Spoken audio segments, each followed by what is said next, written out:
Oh, do you have a handout? Did you make a handout? No. Good morning, everyone. My name is Shangshen Jiao, and today's topic is about using graphics and types.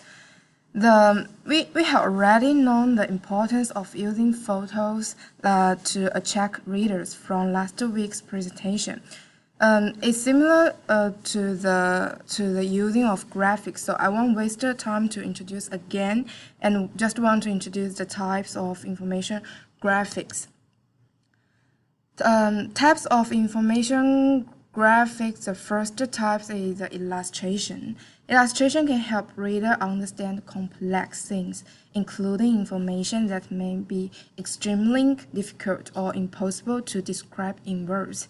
They take many forms, from the simple illustration to the complex diagram. The second one, maps. Of course, help reader locate things. Local maps help the reader locate places within the city. Good graphics departments maintain computerized base maps of their various locales. When an event occurs, it's a simple matter to add specific locator information to the base map to create a helpful aid for the reader. And the third one, tables. Tables are used to graphically display numerical information. They are useful when lots of members are involved, as a precinct-by-precinct election result. All these devices are tools the editor uses to help convey information to readers. Some information is conveyed best in words, some in pictures, and some in information graphics. The editor, who knows when to choose each of these devices, helps to create an easy-to-read publication. Bar charts help the reader visualize quantities, and fewer charts show quantities over time. Pie charts are used to show the division of the whole into components. Process drawing help reader visualize detailed plans.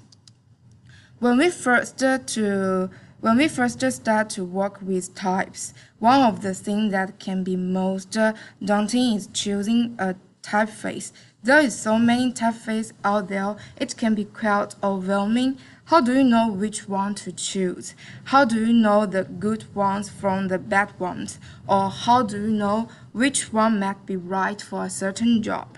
And that's what we are going to look at. We are going to look at how do you choose a typeface today. Let's start by clarifying just what a typeface is. We all think we know what a typeface is that thing that we recognize the shape of the shape of when we see it. We see these shapes. And we think, oh, that's very familiar. We know that typeface is Times New Roman. For most typefaces, you'd use the regular or Roman version. This means that the strokes are straight and non-italic, and it's an average weight, not too heavy and not too light. Each typeface is normally part of a larger type family. A simple family is made up of the regular or Roman, a bolder version, an italic version for emphasis, and the bold italic version. And this make up a simple type family. One thing that often causes a little confusion is the differences between a typeface and a font. Often in computer programs, typeface is designed as is described as a font, but the two terms actually aren't synonymous. So let's take a look at the differences between a font and a typeface. A typeface is what we already looked at. So sorry about the PPT. I have no idea why it's like that. A typeface is what we were already looked at, so that's one style within a type family. So here we can see Times italics is a typeface, Times Roman is a typeface, Times bold is a typeface, and it doesn't matter what size you set and set that typeface in. It's still going to be the same typeface, Times Roman. When used correctly, the term font actually applies to both the typeface and the size that is set in. So, for instance, 72 points times Roman would be a totally different font than 13.6 point times Roman, even though they would be the same typeface. And this terminology is from the days of mentor type, when type would be cast on a certain size body, and the type would actually be redrawn depending on the size that it was going to be reproduced at. So actually, 72 point times Roman would look slightly different from 13.6 point times Roman, and so it would be a different font because the letter forms would be adjusted to print at a certain size. And that's no longer the case with digital typography, where everything is scaled up and scaled down very evenly. So we really now have changed the way that we use the term font, and the two became relatively interchangeable. But if you ever get stuck or get confused, it's always safer just to say typeface. When choosing a typeface, it can help you to start up by asking yourself some of the larger typographic questions. Should I use a serif or a sans-serif? And what are the differences between the two anyway? Well, we can take a look at that right now. They have areas that stick out beyond the end of the stroke. And these were often originally came from the chisel marks when letters were carved into stone, but they also became decorative and existed in many different forms. One of the functions of the serif is to actually accentuate the baseline, and this sometimes help the letters to be easier to read in long text. In contrast, sans-serifs have no serifs at all. You can see that the strokes are actually truncated at their terminals. They are cut off flat. This gives a very clean, modern look. And while we were being trained to read serifs perhaps a little bit easier than sans-serifs, we are so accustomed to it now that you can really read both of them with the same speed and legibility. So one of the deciding factors is often just how the text looks and feels. A serif obviously feels a little bit old and old-fashioned, a little bit more classical, whereas sans-serifs can feel more modern and cleaner, more dramatic as well. So we were broken down the categories into serifs and sans-serifs, two major categories. But let's break them down a little bit further and see what happens after that. Let's start by looking at how the serif typefaces break down. Serif typefaces can be broken down to four main categories. Let's look at them chronologically: old style, transitional, modern, and Egyptian. As you can see, they look quite different. The letter forms have different characteristics, so let's start to look at those more closely. Let's start with old style. Old style serifs have limited contrast between the thin and the thin strokes. They appear quite heavy and quite chunky. So If you look at the letter forms, the sin strokes are not really that different from the sin strokes. They also have diagonal stress between the thin areas and where the thinner areas are. A typeface like planting that you can see here would be a good example of an old style typeface. Transitional typefaces can come a little bit later, and you can see that they look a little bit different. They have slightly more contrast between the things and the things. The things look a lot thinner than planting, so the types feel a little bit lighter, a little more airy and delicate. This also, they have a slightly less diagonally stress and slightly more vertical stress. So they start to look a little bit more contemporary. Modern serifs aren't that modern at all. They date from the late 18th and the early 19th the late 17th and early 18th, and you can see they are quite a radical departure in letter forms from previous serifs.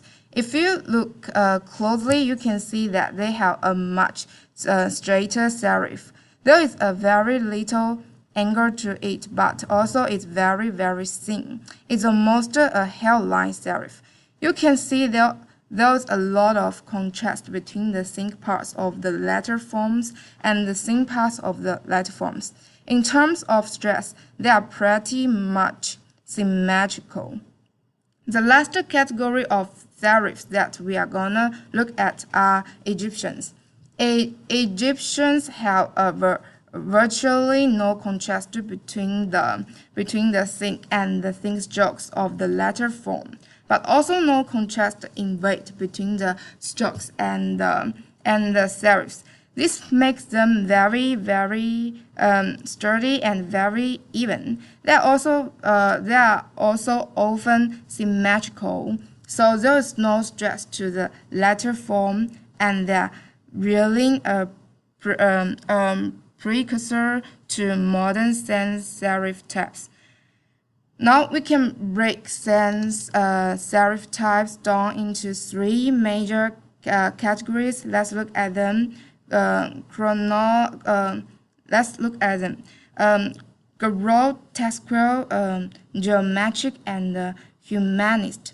If you look at grotesque letter forms, there are quite simple letter forms that are built out of slightly irregular forms with an even stroke. And what this means is the typeface looks very clean and modern, like a sans-serif, but it still has a little bit of the funkiness and the unevenness that we were seeing in serif typefaces. Geometric sans-serifs are much cleaner and more modern looking than grotesques. You can see here with Futura, with its round O and its geometric letter forms, how clean and modern it looks. The letter forms are built from modular systems, and this leads to repetition and evenness in the forms, but there is also a sense of no decorations to the letter form, so they will have a very clean and modern feeling. That minimal feelings of the geometric sans-serif is somewhat in contrast to the humanist sense. And the humanist sense really feels like it's bringing back some of the characteristics of the serif, and that the term humanist comes from showing signs of handwriting or human beings in the construction of the letter forms. In this case, that quite often refers to either handwriting or pen strokes. So there is a reintroduction of the idea of things and the things in the letter forms, but also a little more character and a few more flourishes. And this often leads humanist forms to be a little less cold and a little warmer at the sans-serif. The class of modular nature of sans-serif letters forms often lends themselves to having a much more extended family than we were seeing with the serif typefaces we are looking at. And this often expresses itself through weight and width. So if we look at an extended family like universe, or for instance, we can see that you as a typographer suddenly have even more choices to make. You've got a range in weight and a range in width that go from ultra black at one end of the scale all the way through the light and the other end of the scale, or from condensed to extended as well. And this gives you a really wide range of typefaces even within this one family, yet they are all universe. So as a typographer, you are getting more and more choices about the kind of typeface that you are going to use. And this can be a little overwhelming, but perhaps a better way to look at it is if all these different typefaces and different ways, they are all just like toys. And the more toys you have, the more fun you can have with them. So that's all. Thank you.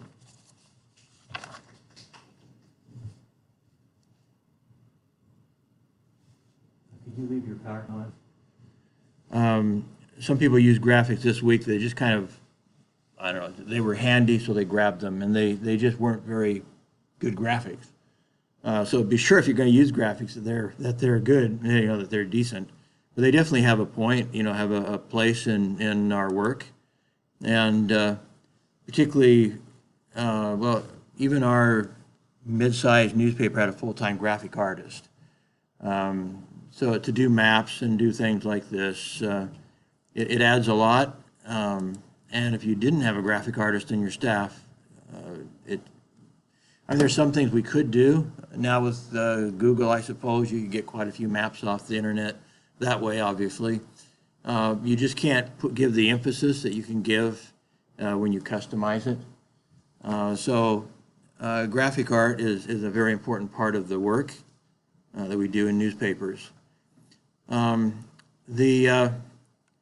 We've talked some already about the different fonts and typefaces, and so I'm not going to spend any more time on that, other than I think some of you maybe have tried to, I'm using the word very loosely, but cheat in the sense of maybe using justification to fill out the space for your headline. Well, that looks terrible because it puts false spaces between words. That's the very nature of justification, is that the way they justify, the way they line up the left and right margins, they put extra spaces in between the words, and that looks terrible. So you don't ever want to use justification in your headlines. Some of you tried using centering, and while I think out of the 30 newspapers we'll look at that are available from, that I downloaded from America, one of them centers their headlines. So 1 out of 30 centers. All the rest flush left. I'll push them to the left. And I don't know, if I were starting my own newspaper again, I might be tempted to go centering. There is a little bit of an optical illusion, so to speak. I don't know if it's optical illusion really, but you at least spread out your extra space from left and right. And so if a line is not as full as it should be, I'm insisting on 3 characters, or 4 won't penalize. More than 4, I'm going to penalize you a little bit. If one line is more than four characters shorter than another line, and that's hard to do sometimes. I'm pretty experienced at it, so I can do it fairly fast, but it's not. It's not real easy, and you're fighting always with this, between saying what you want to say and making it fit. making it look right, making it the size you want, and so forth. So you're always fighting that battle. So I mean, I might be tempted to go centering just because if it's more than 4 spaces, it looks a little better if it's centered, and therefore there's a little space on the left, a little space on the right. You can get away with it. But I'm not going to let you guys get away with it. I want you to keep flush left, because that's what 29 of the 30 newspapers that I download from America do. That is the norm of the industry, is flush left, and you need to work at the craft of writing headlines. That's why it's worth 25% of your grade. And I'm going to go through and look at your headlines, and between the sizing, the verbiage and so forth, that's 25% of your grade right there. So, considering how much work it is to do everything else, you'd think, well, why is that 25%? Well, that's because that's one of your main jobs as an editor, is write that headline. And so it is that important. It is probably everything else you kind of learn fairly. I mean, if you don't know it now, you could learn fairly quickly in that environment. Headline writing is the hardest one to develop, to excel at, let me put it that way. And so it's important that you work on it and that you understand the expectations. Anyway, what I was going to say is there is another way to kind of cheat on it, and this is the other way. That you can cheat a little bit on your headlines. But I did see some people trying to cheat, like do one line bold and one line light, or one line a little bit bigger and other one a little shorter. No, you can't do that. But you can, this is particularly helpful if you're struggling not between lines. That's a different issue. Because you need to do this on every line. You can't just do it on some lines. You have to do this in every line.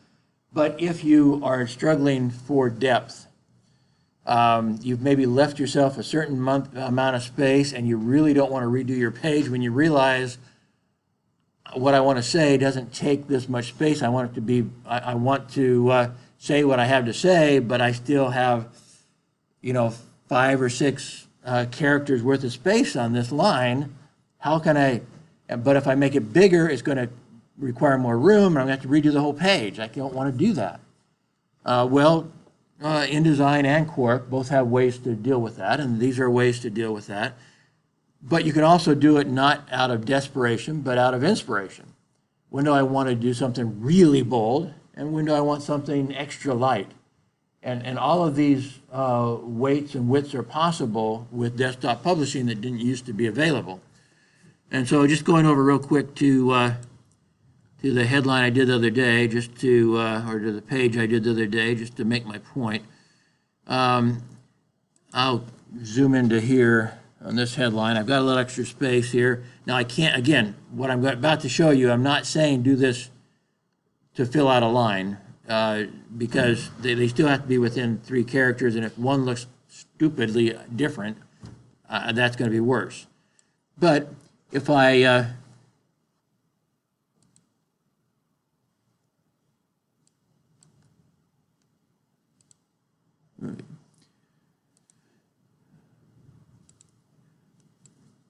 I'm just going to take this one word just to make a point.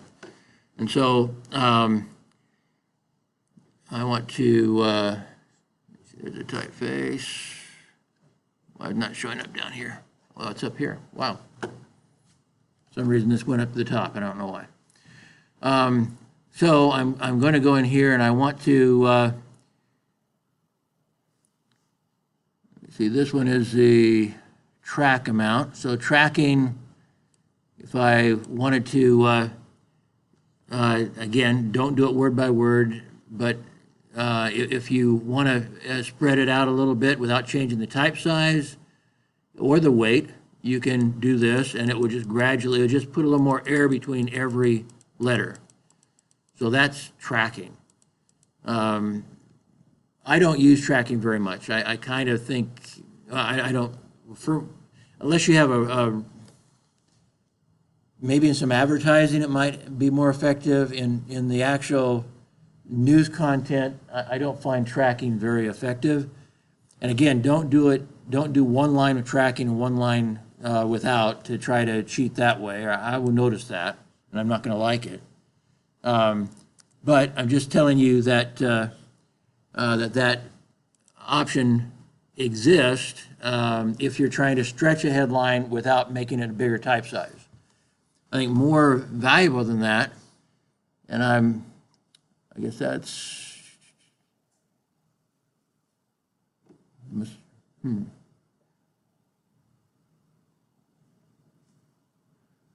baseline.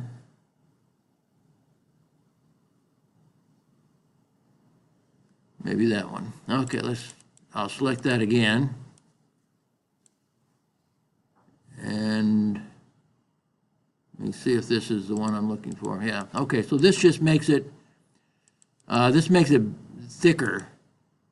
So you can make it bolder beyond what bold and extra and black and those regular fonts are. You can still make it bolder. And well, that one is not. That's even a different one than I was talking about. But you do have that possibility, make it bolder that way. But that one's not stretching it. Let me go back up here, bring that down. Let me try.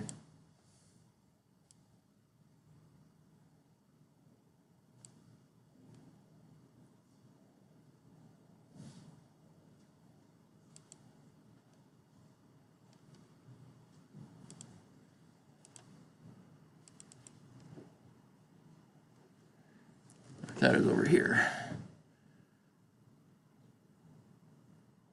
Tracking. Baseline.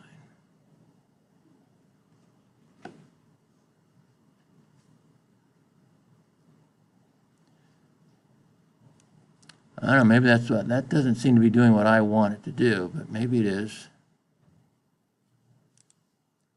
I haven't seen it do it quite that way.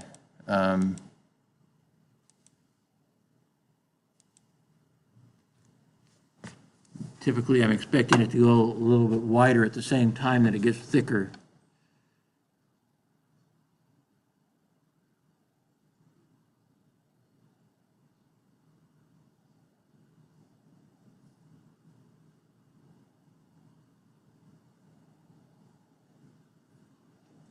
Let me try this one up here again, see what happens when I go up here.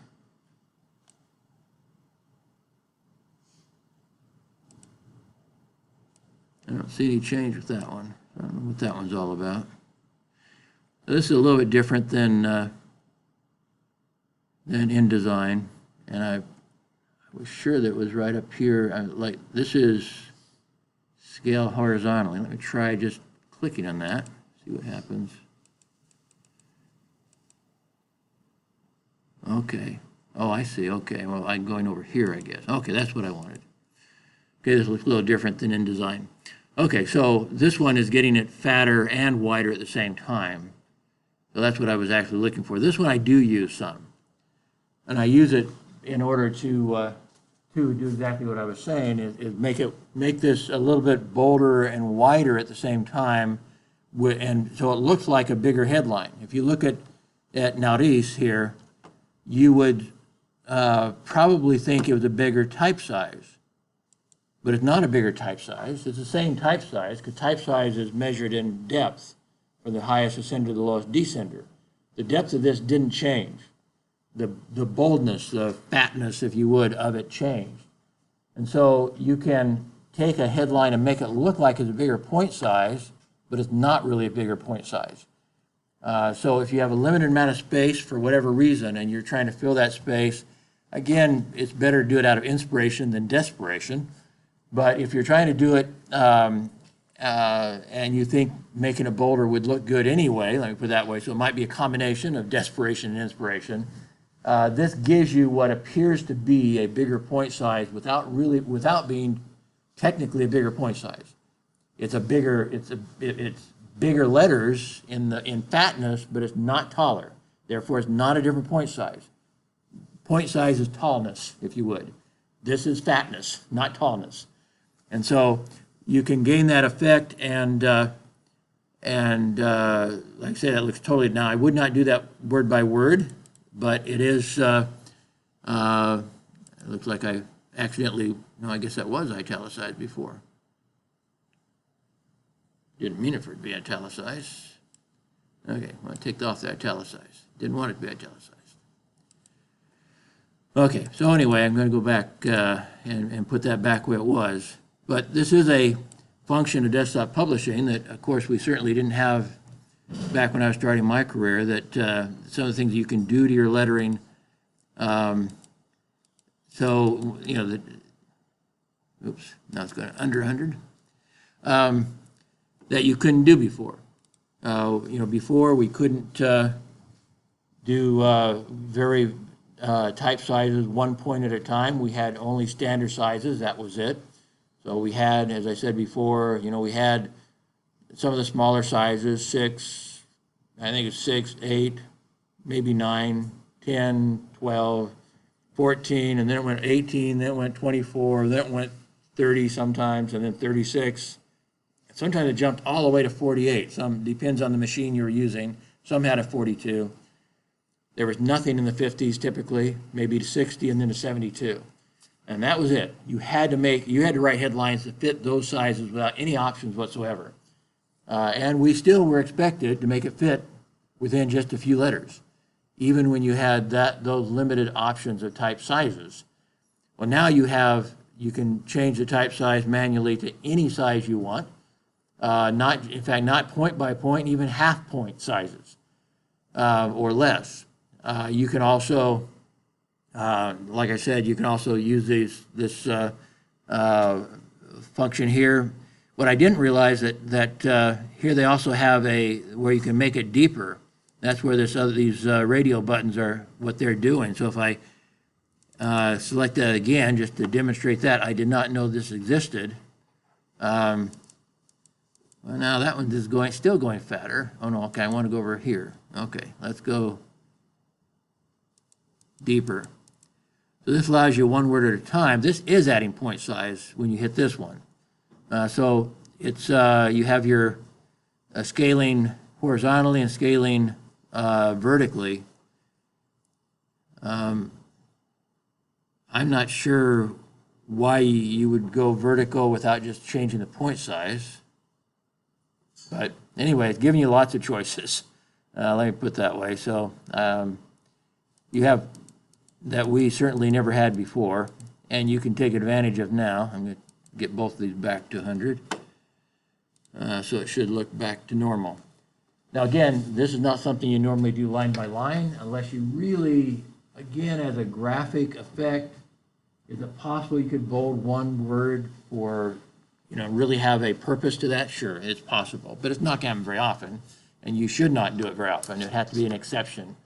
So, you know, like once a month, you might choose one word to emphasize or something, but it'd be very seldom that you would do that. But you have many, many, many, many more options nowadays than we did in the old days, and they're giving you more options. Like I said, I didn't know they had this vertical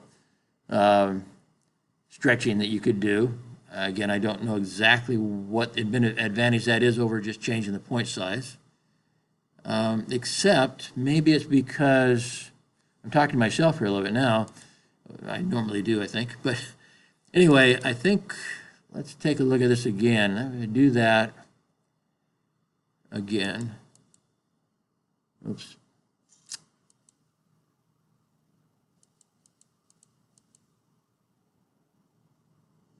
No, I still don't understand why that would be better than doing the point size. Go back to 0.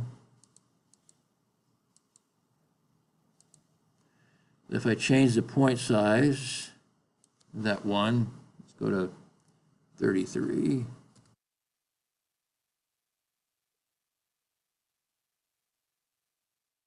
Well, maybe the difference is that it goes deep without going wide. By its very nature, when we go point size, it's going to do both. So maybe that's the advantage of it. You go deep without going wider at the same time. Let me try that again just to see what happens if I take this deeper. Yeah, so you're not going wider at all. Okay, so these two buttons allow you to choose between width or depth without, and whereas when you're changing the type size, it basically does both automatically. So, okay. Let me see what type size this was, 27. I need to take that back to 27. Options.